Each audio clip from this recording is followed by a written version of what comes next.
I had a friend call me the other day and ask me if Tesla's stock was overvalued.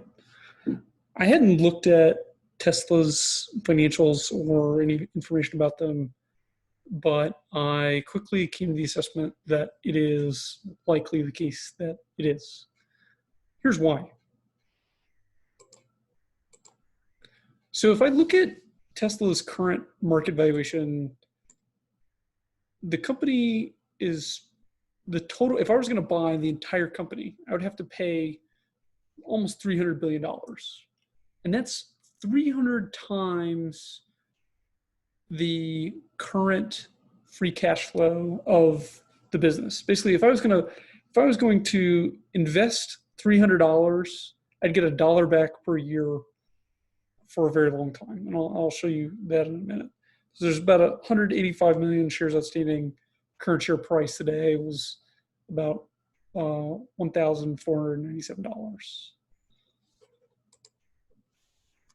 So if you look at this chart, you can see that, the stock price was pretty flat for a really long time. And really starting in 2020, with these crazy large spikes in the share price, crazy falls too. The reason for this is less to do with the fundamental characteristics of the company and more to do with investor psychology. Effectively, if people are afraid that they're going to miss out on something, they're going to take action. And this is what's happening here. Investors are afraid they're missing out on a rally, and so they are piling into the stock, afraid they're going to miss out on being able to purchase at a lower price. Every time it goes higher, they then purchase more. And when the price falls, as it has previously, very, very aggressively, in this case, if you look here, the price of the stock almost got cut in half, right? So people sold just as rapidly as they purchased because, again, they had FOMO. They were afraid of missing out on the ability to capitalize on their purchase, or that they were going to get buried when the stock price fell.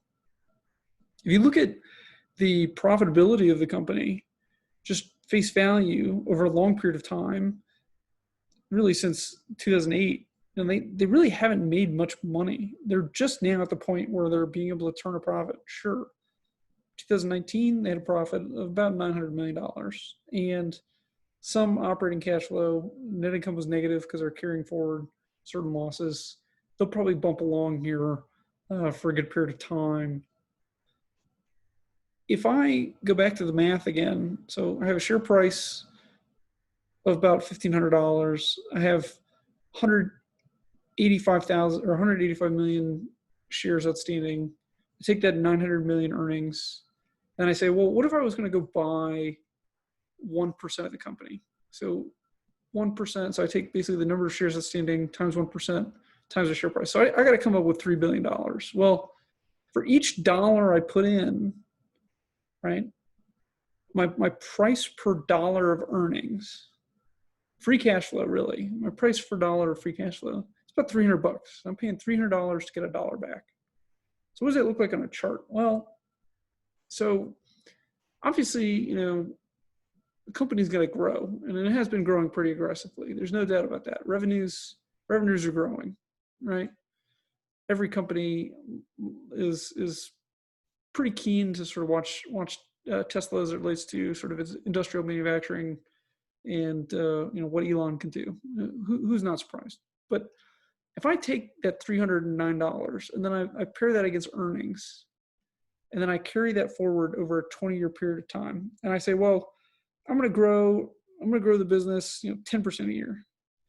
Okay, well, I actually don't make a return. Well, okay, I'm going to grow the business 20% a year. Well, still don't make a return. All right, well, I'm going to grow the business 40% a year. Okay, now we're talking. I'm making a 10% rate of return.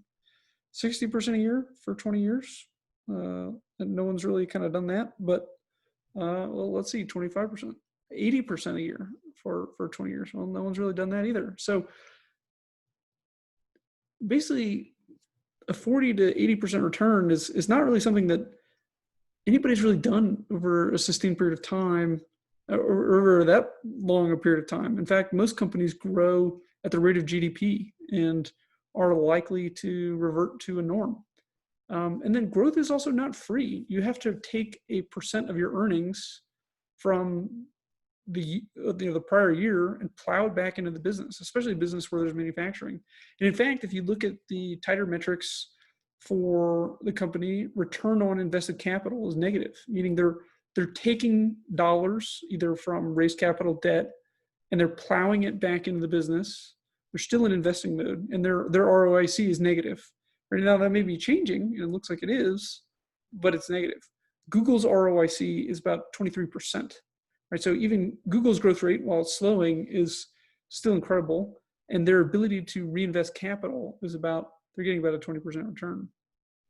Return on assets, that probably factory assets, machinery, equipment, et cetera, is still negative for Tesla, and that just means the assets haven't paid for themselves yet. I mean, it's probably getting there. It's probably getting much more efficient, but again, stuff breaks down, and to increase capacity, you're going to have to spend a lot more for that. So a sustained, incredibly high growth rate for a very long period of time really just isn't practical, isn't realistic.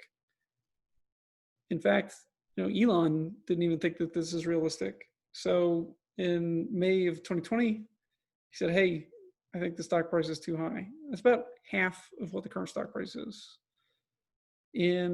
On June 11th, he also sort of made a joke that thought the stocks were being a little bit ridiculous. So the stocks refers to a sort of jokish internet caricature, and just kind of says that things are nuts. So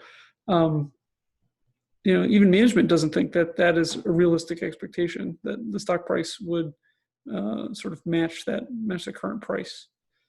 Of course, determining future valuations, you really need to look at, dividend yield plus earnings growth plus the change in valuations. And if the market says that this is worth something and it's valuing the business like a Rembrandt, then the business is going to be valued like a Rembrandt. That being said, if you're looking at what the assets are actually producing, Tesla sold about 400,000 cars in 2019. Current production capacity in 2020 is maybe 740,000 cars. Whereas Ford, they sold 17 million cars in 2019. So we can make a small guess that their production capacity is a little bit higher than Tesla's. And we can make a small secondary guess that Tesla is definitely going to need to spend some percentage of earnings to increase production capacity or buy it. If they're smart, maybe they'll use some of their ridiculous equity value to exchange shares for capacity and other things. But there's a tectonic difference between the number of cars sold by Ford and their production capacity and the number of cars that Tesla could sell. Right now, they could basically buy Ford. So there's that. But I'll let you come to your own conclusions about the value of Tesla. Hope this is helpful.